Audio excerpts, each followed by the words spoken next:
pa. Paano na yung mga tao, naaalala ko tuloy, yung batas na ginawa ng ating senador, Bongo. Alam nyo, nung nakaupo ako, napagtulungan namin na ma-approve yung Malasakit Center Act. Alam nyo ba yung Malasakit Center Act? Ang nilalayo nun, yung mga kababayan natin na mahihirap na naho-hospital at walang pambayad. Ang gusto namin mangyari, bababa ka lang sa Malasakit Center. Kung wala kang pambayad, konting luha lang, sasagutin ng malasakit ang bill sa ospital. Meron ba sa inyong mga nakalapit na sa malasakit? Diba? Ang dali-dali, ang pakay nun, tanggalin ang politika pagdating sa usapin ng kalusugan. Dahil pagkakalusugan, buhay yan eh. Wala dapat politika dyan. Isipin mo, kung iaasa lang natin sa guarantee letter ng mga politiko yung hihingin tulong sa ospital. Paano kung hindi natin kaalyado yung politiko? Paano kayo makakahingi ng tulong? Di ba mas maganda social worker lang ang kausap nyo galing sa ospital? Dahil nandun yung pasyente, andun yung nagbabantay. Di ba mas maganda? Bababa ka na lang sa Malasakit Center. Tapos ang tulong na kailangan mo ibibigay sa'yo. Kaya makakasiguro po kayo, pag tayo nakabalik kasama ng Duterte, paglalaban natin ulit yung sapat na pondo, maibalik sa malasakit para wala ulit politika pagdating sa tulong sa kalusugan. Alam nyo yung pangatlong gusto kong gawin, yung gusto nyo. Ano ba yung gusto nyo? Alam niyo ba, sa totoo lang, yung ayuda, yung batas na pinagmulan ng ayuda, napakaganda ng intensyon yan. Yung intensyon yan, matulungan yung mga tao, mabigyan sila ng pantawid nung panahon ng pandemya. Alam niyo ba, ang dahilan kung bakit nag-ayuda? Ito, tanungin ko sa inyo, bago ba nagka-pandemya, meron bang ayuda? Wala, di ba? Ang nagsimula yung ayuda nung dumating yung COVID-19 dito sa bansa natin. Pagdating ng COVID-19 dito, wala pang vaccine. Natakot si then President Duterte. Ayaw niya makahawaan ang mga Pilipino ng COVID. So sabi niya, magde-declare siya ng lockdown para maprotektahan ang mga Pilipino. Pero siyempre, pag lockdown, walang pwedeng lumabas na...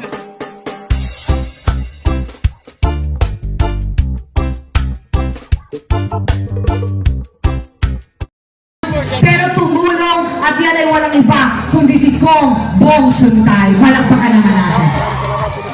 At yan po ay galing mismo sa akin. Tapos, alam mo yung binibigay mismo nila yung mga number nila, si Mara, siya, o pag may problema, tawagan nyo kami. Pag kailangan nyo ng ambulansya, tawagan nyo kami. Ganyan magmahal ang mga Suntay. Mga kababayan, medyo tanggalin na natin yung music kasi gusto ko marinig ng mga tao kayo. Mga kababayan ng Distrito 4, ngayong gabi, hindi lang po ito ang pagtatapos ng kampanya, hindi pa po ito ha. Pero ito pong gabing ito ay pagpapatibay ng paninindigan. Ito pong gabing ito ay pagpapatibay ng pasya. At kung may isang pangalan na nararapat na dapat itaya natin bilang isang leader, ito na po ang taong ito na subok sa prinsipyo, sa tapang at maraming nagawa dito sa ating distrito. Tama po ba ako? Parang hindi ko marinig. Tama po ba ako? Tama! Alam niyo po, itong taong to, kahit maraming nagawa dito sa ating Distrito 4, naniniwala siya sa tahimik na serbisyo. Ito na yun. Hindi siya palakpak lang, hindi siya pa-post-post lang, hindi siya sumikat dahil sa gimmick. Sumikat siya dahil sa gawa. Tama ba ako? Tama! Sa panahong maraming leader ang nawala noong COVID-19, isa lang ang nanatili. Isa lang ang patuloy na tumulong kahit walang posisyon, kahit walang camera, kahit walang media coverage. At yan ay walang iba kundi si Congressman Bong Suntay. Tama ba ako? Tama! Congressman Bong Suntay stood firm when it mattered most. Tahimik pero buo ang paninindigan. Hindi sumisigaw pero naririnig ng tao. Hindi perpekto pero palaging present. Lalo na kapag kailangan siya. Tanungin niyo ang mga nanay. Asan ang mga nanay? Sigawan! Noong COVID-19, may ayuda bang dumating galing kay Bongbong? Tanungin natin ang mga senior citizen. Asan ang mga senior citizen? Mga lola at lola. Pag umiihiba, putol-putol na. Tanong ko, may libreng check-up at gamot ba tayo galing kay Bongbong? Meron.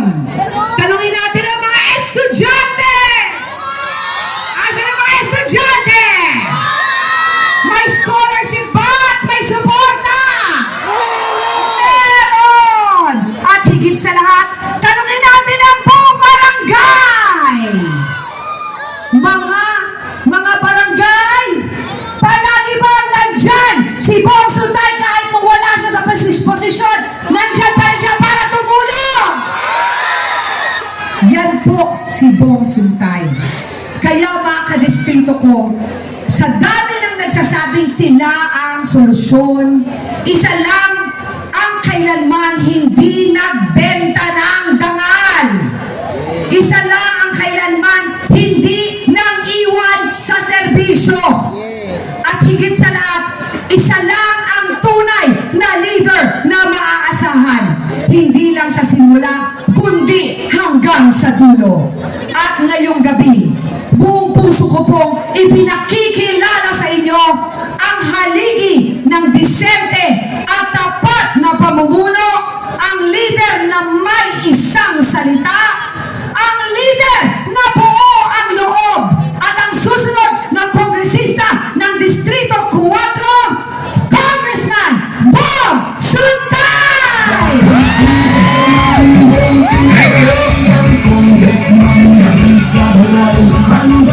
Thank you, Giselle.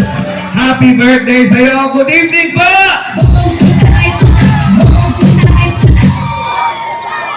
Magandang gabi sa inyo lahat. Pasensya na kayo. Umulan ng konti. Akala ko kasi kanina naiinitan kayo. Pinagdasal ko. Sabi ko, magbigay naman ng blessing. Pero kayo magalala. 3 minuto na lang. Titigil yan. Sabi ng Diyos, papatigilin daw niya. Pero maraming salamat po sa pagpunta nyo dito. Alam nyo, kayo talaga ang nagbibigay buhay dito sa gusto kong pagsilbi muli sa ating distrito. Ilang beses kami nag-uusap ng misis ko tungkol dito. Ayaw na talaga niya ako patakbuhin. Pero sabi ko sa kanya, may mga programa akong nasimulan nung congressman ako na gusto kong ipagpatuloy dahil ito ay para sa kinabukasan ng mga Pilipino. Gaya ng edukasyon. Alam nyo ba, prioridad ko yan. Nalulungkot ako pagka nakikita ko ngayon na pati yung mga graduate ng senior high school natin lumabas nung May 1 sa Inquirer. Nakalagay doon, 19 million na senior high school graduate. Functional illiterate, ibig sabihin, bagamat marunong magbasa, magsulat, hindi naiintindihan talaga yung binabasa. Ito'y breakdown sa ating sistema. Nakakalungkot kasi dahil dapat ang Kongreso ipinaglalaban na madagdagan ang budget ng edukasyon imbis na binabawasan. Kasi ang edukasyon para sa anak natin lahat, para magkaroon sila ng pag-asang umasenso. Agree ba kayo? Kaya pagka naibalik si Bong Suntay, makakaasa kayo, ipaglalaban natin ang kinabukasan ng anak nyo. Ipaglalaban natin na yung budget ng edukasyon hindi binabawasan pero dinadagdagan para makakuha ng mas magandang edukasyon ang ating mga anak. Ganon din sa healthcare. Sipin nyo, 86% ng mga Pilipino mahihirap.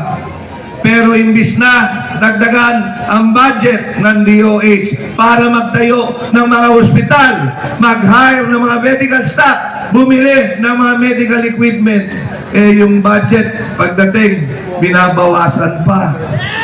Paano na yung mga tao?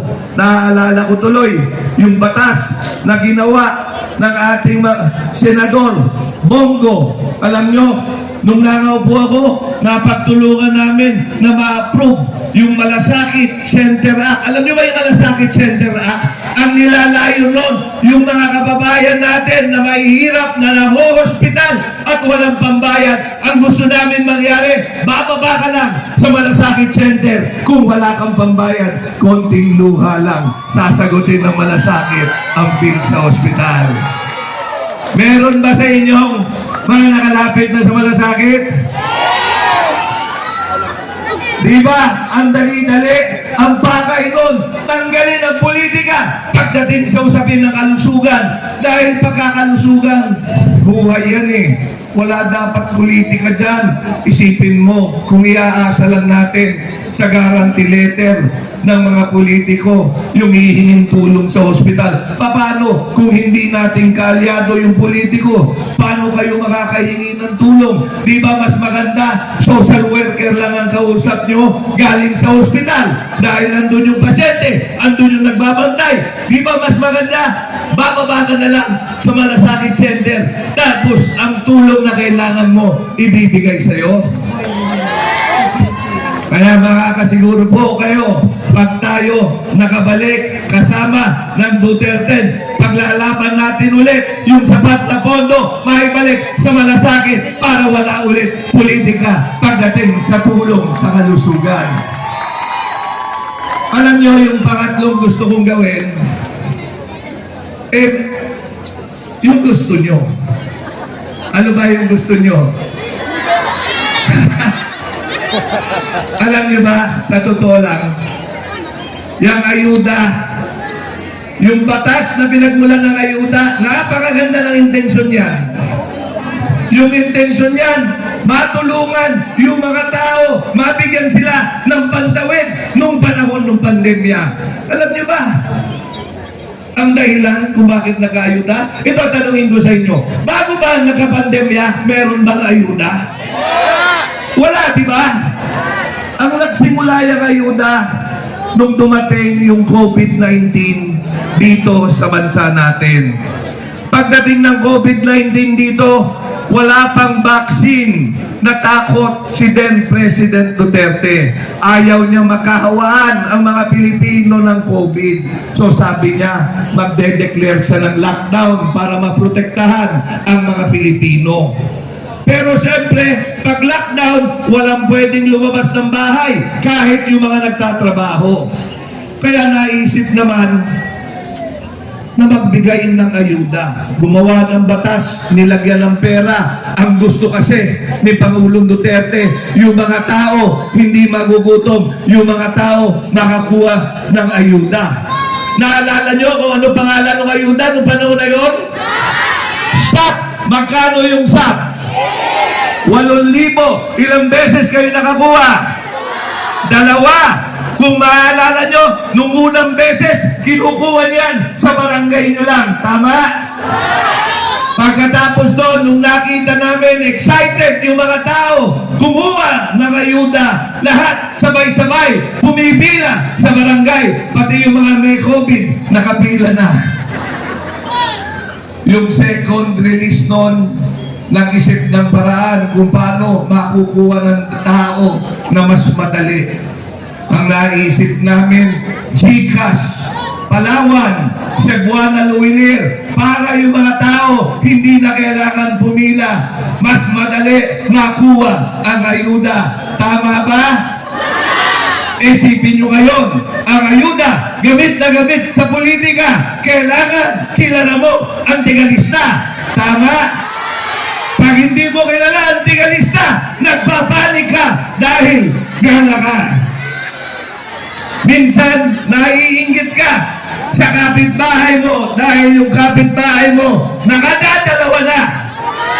Yung pala, close sila ng tigalista. Minsan naman, si kuya, nakakaalim na. Nagtataka ka kung bakit yung pala, yung ayuda, naging allowance na. Ang pinakamasakit, yung kasali ka sa listahan, pero hindi ka kasama sa bigayan dahil iba na pala ang kumukubra ng ayuda. Gusto nyo bang maayos yon? Dahil alam nyo, magmula nung panahon ko, nung congressman ako hanggang ngayon, programa ng DSWD yan, hindi naman programa ng congressman. Yung ayuda, para sa inyo yan, hindi para sa politiko yan. Kaya pag bumalik tayo, gagawin natin kung paano ibinibigay dati yung ayuda. Yung ayuda dapat mapunta sa tao at hindi sa politiko. Ang pang-apat, nais kong ipagpatuloy yung mga proyekto natin pang-infrastruktura. Naalala nyo naman, nung nakaupo ako, pagawa tayo ng pagawa, mga gymnasium, barangay hall, pag may kalsadang sira, inaayos natin. Pag may drainage na barado, inaayos natin. Pagpapatuloy natin yan para sa inyo. Pero ang panaginip ko talaga, alam nyo, dapat nakuha na yung on-site in-city na relocation, na socialized housing project para mabigyan ng pagkakataon yung mga Pilipino, lalong-lalo na yung walang disenteng tirahan na magkaroon ng pabahay. Kaya sana matulungan nyo makabalik si Congressman Bong Suntay. Pero ngayong gabing ito, nais ko lang ipakiusap yung aking mga kasama, ating mga bisita, ang ating mga senatorial candidate ng Duterte. Unahin ko na, palakpakan natin, Atty. J.B. Hinlo. Ang ating magiging senador. Ito, kadistrito natin ito. Si Senator Atty. Jimmy Bondoc, hindi lang magaling na singer, magaling na abogado pa. Siyempre, si Senator Pastor Apollo Kibuloy. Si Senator Dr. Richard Mata. Ang isa pang tiga-atin, our very own, si Senator Attorney Vic Rodriguez. Matagal ko ng kaibigan, ating magiging senador, Attorney Raul Lambino. Yung aking kaibigan, ang isa, ama ng Malasakit Center Act dito sa Pilipinas, Senator Bongo. Alam nyo, mga tiga-barangay, Pinyahan, nakuha ko nung panahon na binigay ng NHA, tinurn over sa atin itong NIA, ang pinakiusapan ko, si Pangulong Duterte to Senator Bongo. Pumayag sila, nagawan sana natin ng on-site in-city na socialized housing yan. Muli, pipilitin natin may paglaban para sa inyo. Isa kong bang kaibigan, ating magiging senador, Philip Salvador. Napakagaling na abogado. Kasama ko sa Kongreso, si Senator Rodante Marcoleta. At siyempre, ang ating senador, napakabait, Senator Bato de la Rosa.